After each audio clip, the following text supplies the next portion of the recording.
Hello all, welcome to Pustik Vanny, your one-stop solution for book summary. Today we are here with the book named All the King's Men by Robert Penn Warren. So let's start its plot overview. All the King's Men is the story of the rise and fall of a political titan in the Deep South during the 1930s.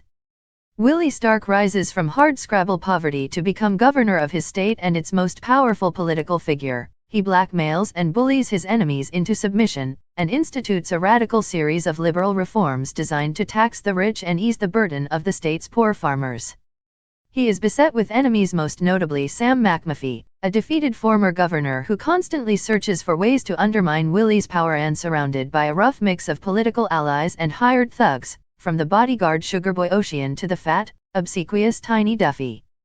All the King's Men is also the story of Jack Burton, the scion of one of the state's aristocratic dynasties, who turns his back on his genteel upbringing and becomes Willie Stark's right-hand man. Jack uses his considerable talents as a historical researcher to dig up the unpleasant secrets of Willie's enemies, which are then used for purposes of blackmail.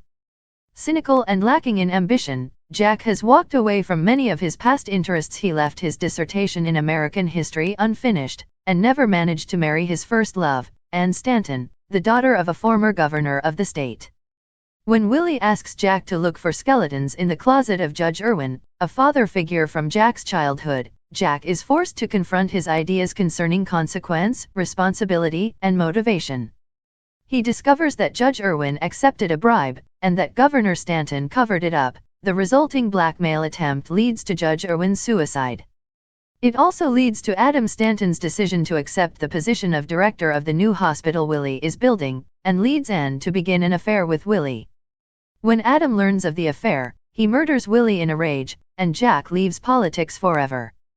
Willie's death and the circumstances in which it occurs force Jack to rethink his desperate belief that no individual can ever be responsible for the consequences of any action within the chaos and tumult of history and time. Jack marries Ann Stanton and begins working on a book about Cass Mastern, the man whose papers he had once tried to use as the source for his failed dissertation in American history.